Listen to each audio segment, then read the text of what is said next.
ہمارے خداوند یسوع کی انجیل مقدس یوحنا کے مطابق اس کے 15ویں باب کی 26ویں آیت سے لے کر 16ویں باب کی 4تھی آیت تک۔ اس وقت یسوع نے اپنے شاگردوں سے کہا کہ جب وہ وکیل آئے گا جسے میں تمہارے لیے باپ کی طرف سے بھیجوں گا، یعنی روح الحق جو باپ سے منبشق ہے، کیونکہ تم شروع سے میرے ساتھ ہو، میں نے یہ باتیں تم سے اس لیے کہیں تاکہ تم ٹھوکر نہ کھاؤ، تم عبادت خانوں سے نکالے جاؤ گے، بلکہ وہ وقت آتا ہے کہ جو کوئی تمہیں قتل کرے گا وہ گمان کرے گا کہ میں خدا کی عبادت کرتا ہوں، اور وہ اس لیے یہ کریں گے کہ انہوں نے نہ باپ کو جانا اور نہ مجھ کو، مگر میں نے یہ باتیں تم سے اس لیے کہیں تاکہ جب ان کا وقت آئے تو تمہیں یاد آ جائے کہ میں نے تم سے کہہ دیا تھا۔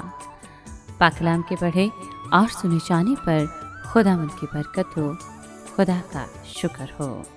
عزیز مومنین، مقدس تثلیث نے دنیا کی جانب سے خدا کے بیٹے کی نفرت کیے جانے اور اس کو صلیب پر چڑھانے کا اسے جواب پاک روح کا بھیجنا ہی تھا۔ پاک روح کا آنا آج کے دن کا ایک عجوبہ ہے۔ اس کا آنا خدا کا دنیا میں داخل ہونا ظاہر کرتا ہے، کیونکہ وہ باپ سے نکل آتا ہے اور اپنی ہستی اور ذمہ داریوں میں خدا کا مکمل طور پر ہم آہنگ ہوتا ہے۔ وہ دنیا کی نجات چاہتا ہے اور اس کی تخلیق میں شریک ہوتا ہے۔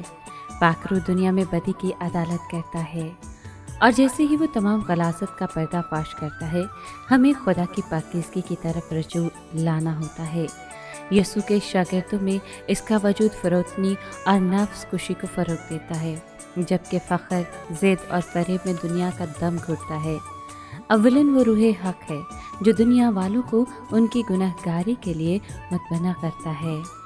ساتھ ہی ساتھ پاک روح یسوع کے شاگردوں کو تسلی دیتا ہے اور انہیں یقین دلاتا ہے کہ یسوع خدا کا بیٹا ہے جو ان کی نجات کا کام پورا کر چکا ہے۔ تسلی بخشنے والا روح خود ہماری ارواح کو یسوع کے متعلق گواہی دیتا ہے کہ ہم خدا کی محبت میں خود خدا کو دیکھیں۔ پاک روح کے بغیر ہم صحیح ایمان حاصل نہیں کر سکتے۔ سب مومنوں کے ساتھ ہم مانتے ہیں کہ ہم صرف اپنی ہی کوششوں اور صلاحیتوں کے باعث ہم اپنے خداوند یسوع مسیح پر اعتقاد نہیں کر سکتے، اور نہ ہی اس کے روح کے بغیر ہم اس کے پاس آ سکتے ہیں جس نے ہمیں انجیل کے پیغام کے ذریعے بلایا، اپنی نعمتوں سے منور کیا اور حقیقی ایمان کے ذریعے ہماری تقدیس کی۔ پاک روح سب مسیحیوں کو اکٹھا کرتا ہے، ان کے خیالات کو روشن کرتا ہے اور مسیح میں مقدس کرتا ہے۔ وہ مومنوں کو اپنے ایمان میں قائم رکھتا ہے جو کہ واقعی حقیقی عقیدہ ہے۔ پاک روح ہماری گواہی میں تاثیر پیدا کرتا ہے۔ اگر ہم یسوع کو دوسروں کے سامنے پیش کرنا چاہتے ہیں تو صرف اپنی سمجھ بوجھ اور تجربے پر ہی اکتفا نہیں کرنا ہوگا، بلکہ مکمل طور پر پاک روح کی عطیت کرنی ہوگی جو ہمیں حکمت بخشتا ہے۔ آئیے دعا کریں۔ اے خدا کے بیٹے، خدائے قدوس، ہم تیری عبادت کرتے ہیں۔ تو باپ اور پاک روح کے ساتھ ایک ہے۔ تو نے ہمیں یتیم نہ چھوڑا بلکہ اپنا روح حق بھیجا تاکہ وہ گواہی دے۔ تیرے آنے سے ہماری تقدیس ہوئی۔ ہمیں اپنی خاطر گواہی دینے کی تربیت دے تاکہ زیادہ تعداد میں لوگ تجھ پر ایمان لائیں۔ آمین۔